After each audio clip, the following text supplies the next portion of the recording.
The hostages are back. It is a good feeling. Isn't that nice to say? You know, I just said the hostage. First time I said the hostages are back. It feels so good to say it. Welcome back. That was President Trump speaking in Israel's Knesset yesterday, welcoming back the 20 released hostages. This as Israel's push for lasting regional stability now enters a new chapter. The president's new alliance moving ahead with phase 3 and 4 of its Middle East peace deal. Meanwhile, stateside, we're now on day 14 of the government shutdown with hundreds of thousands of federal workers furloughed. The Smithsonian Museums and the National Zoo are now closed, and the nation's air traffic control system is also feeling the strain. Joining us now to break it all down is Bill Caruso. He's a Democratic strategist and attorney. Also joining us is LaToya Nkongolo. She's a Project 21 ambassador and a Republican District 31 delegate of the Maryland General Assembly. Good morning to you both. Good morning. So let's first start in the Middle East, where CNN International's Christine Amanpour is finding herself in hot water. Let's take a listen. And I think for sure, people who start to talk to the hostages who've only just been released will find that it will take a long, long time for them to recover physically, but also mentally. It's been a terrible, terrible 2 years for them, because not only are they there, you know, they're probably being treated better than the average Gazan because they are the pawns and the chips that Hamas had. Yeah, butcher the first name is Christiane. Why? Because I don't watch CNN, folks. I watch Newsmax. That's right. The Israel Foreign Ministry clapping back at the longtime CNN anchor with this. What on earth are you talking about? The hostages were starved, tortured, and subjected to sexual violence. Your words are Hamas propaganda on steroids. The anchor has since walked back her comments and issued an apology, but it seems like the damage has already been done, LaToya. And it has. I mean, you know, you're talking about people that almost lost their lives. You know, they were just a fraction of the people who made it out alive. And the fact that they were tortured and starved, and she overlooked and ignored all of that and dismissed it and minimized the torture that they experienced, you know, shame on her for that.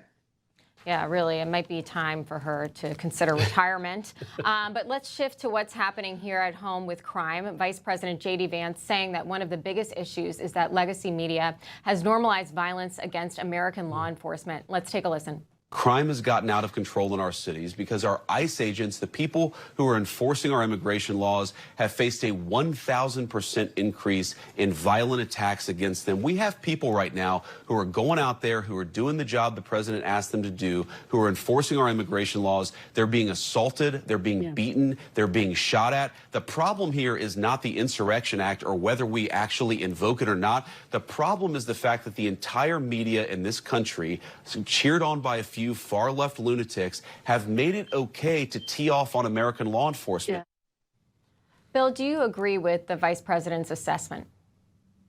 Not really. I mean, listen, I think we have a crime problem. I think that we have not addressed it properly. I think ICE is part of addressing it properly. And I do think part of this has been on the lunatic left side, to some extent. But, listen. Right now, ICE is going into a majority of our cities and rounding up folks that should not be here. But there have also been incidents where American citizens have been detained.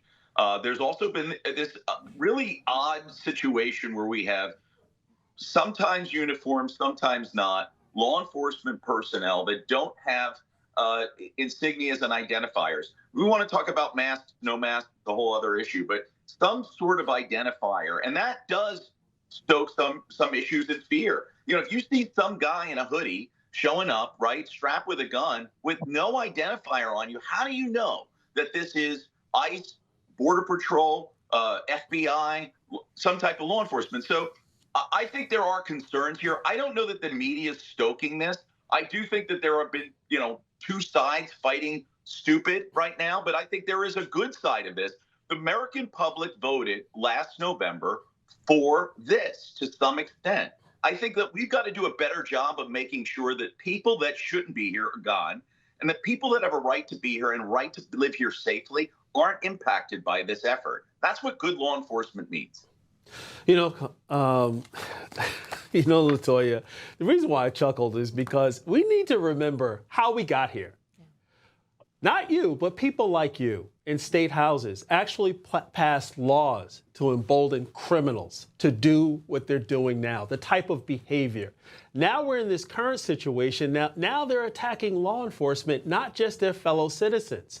And the legacy media is actually embracing these individuals.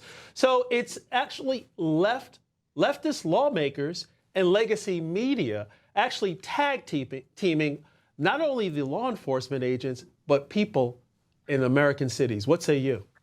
Well, I can tell you where I came from. The guys who were strapped wearing hoodies were certainly not ICE. And I understand what it's like to live in a concrete jungle.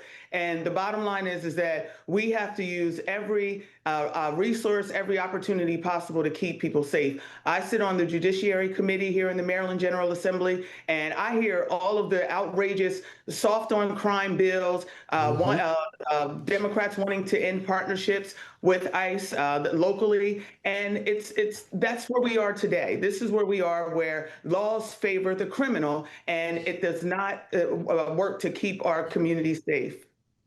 It really doesn't. And yes, of course, ICE is not going around wearing hoodies and not identifying themselves. I mean, there's just so much anecdotal evidence.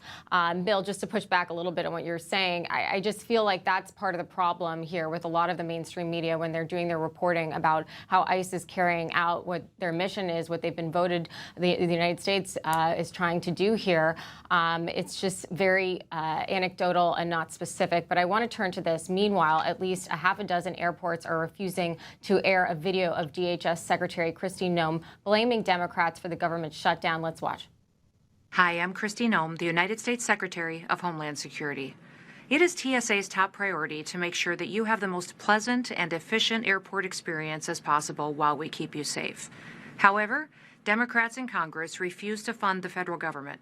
And because of this, many of our operations are impacted, and most of our TSA employees are working without pay. We will continue to do all that we can to avoid delays that will impact your travel. And our hope is that Democrats will soon recognize the importance of opening the government.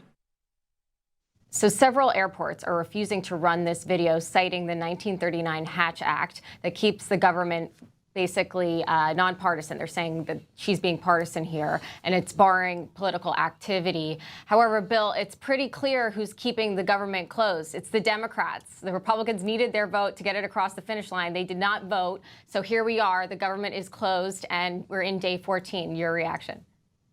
I don't know if that's that clear to the American public, but listen, I'm going to be flying out on an airplane out of Philadelphia, the worst airport in America. I really don't care to see Kristi Noem or any other public official. I want to see the flight attendant. I want to see the person that's going to put my bag on the plane. I want to make sure that the person outside, we had an incident yesterday where there was a fuel mishap.